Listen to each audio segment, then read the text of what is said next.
Hello दोस्तों, आज मैं एक नई कहानी लेके आया हूँ। हम आशा करते हैं कहानी आप सभी को बहुत अच्छी लगेगी। कहानी का शीर्षक है विजय के पिता का कर्ज।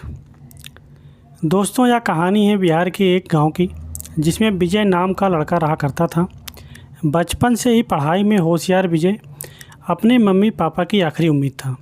विजय के दादा ने अपने समय में बहुत कर्ज ले लिया था, जिसको चुकाने में पापा की पूरी ज़िंदगी मजदूरी में निकल गई। उनके पास थोड़ी सी ज़मीन थी, जिससे उनका गुजारा हो रहा था।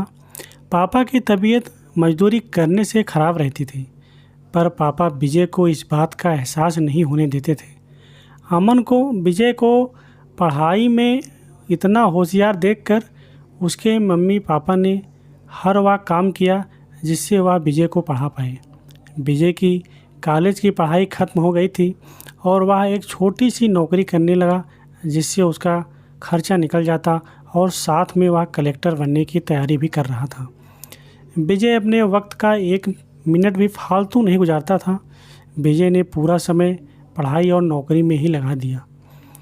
विजय के पापा को यह पता था कि वह कलेक्टर बनना चाहता है, इसीलिए घर की हालात बहुत ज़्यादा ख़राब होने पर भी उन्होंने विजय से कभी इस बात का जिक्र नहीं किया और ना उसको अच्छी नौकरी करने के लिए कहा।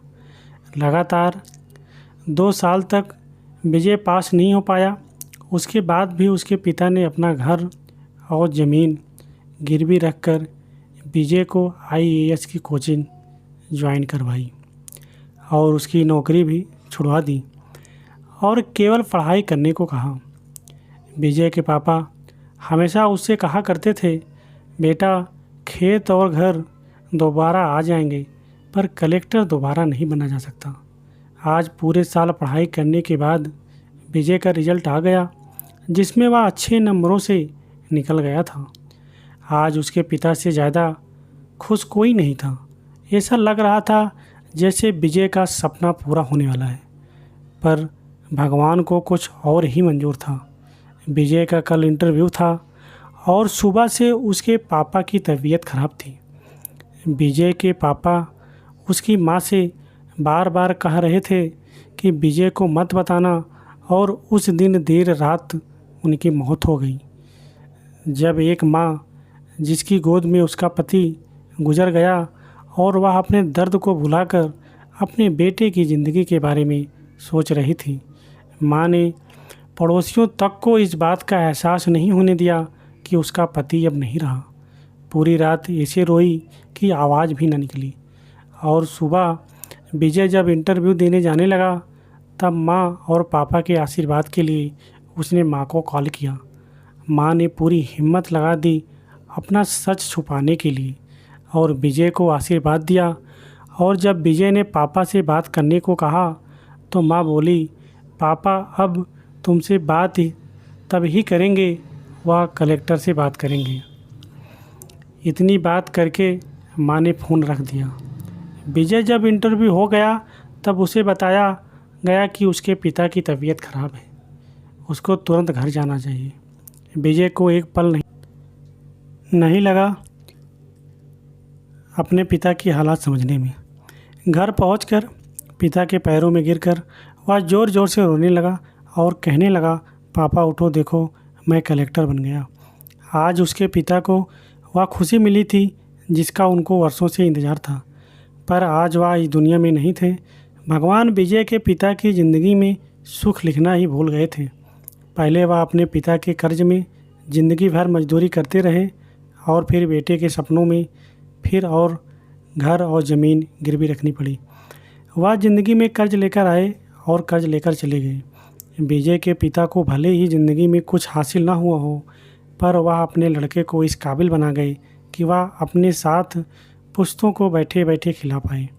विजय की माँ ने जो उस रात किया, उसको करने का जज्बा बहुत कम लोगों में होता है। जब विजय कलेक्टर बनकर घर आया, तब माँ ने विजय से कहा, बेटा, तुम आज इतने बड़े बन गए हो कि हज़ारों गरीबों का भला कर सकते हो। जब भी तुम्हारे सामने कोई गरीब मदद मांगने आए, तो अपने पिता और मेरे बारे में सोचना। मैं तुम्हारे बराबर पढ़ी लिखी और समझदार तो नहीं हूँ, पर इतना ज़रूर जानती हूँ, गरीब आदमी की बहुत मजबूरी होती है। तुम कभी किसी का बुरा मत करना। दोस्तों, इस कहानी से हमें यह शिक्षा मिलती है कि वक्त कितना भी ख़राब हो, हम उसे बदल ज़रूर सकते हैं। माँ और बाप के एहसानों को हम कभी नहीं उतार सकते हैं, पर हम उन अपने कर्मों से उनकी इच्छा ज़रूर पूरी कर सकते हैं। विजय के पिता का जीवन लग गया विजय को कलेक्टर बनाने में। जब भी कोई किसी पोस्ट पर या जीवन में बहुत ऊपर किसी पद पर पहुंच जाता है, तब उसमें हम बहुत सारे लोगों की मेहनत और त्याग लगती है। जब हम 2 मिनट में किसी को अच्छा या बुरा कह देते हैं, तब हम उसके जीवन का संघर्ष भूल जाते हैं। किसी अधिकारी, नेता या बिजनेसमैन को बुरा भला कहने से पहले उसके पीछे की मेहनत और त्याग के बारे में ज़रूर सोचें। धन्यवाद। आपको हमारी यह कहानी कैसी लगी, आप कमेंट करके ज़रूर बताएं। और साथ ही यदि आपको कहानी अच्छी लगी तो आप मेरे चैनल को सब्सक्राइब कर सकते हैं, वीडियो को लाइक कर सकते हैं और ज़्यादा से ज़्यादा शेयर कर सकते हैं अपने घर, परिवार, दोस्तों के साथ। थैंक यू दोस्तों।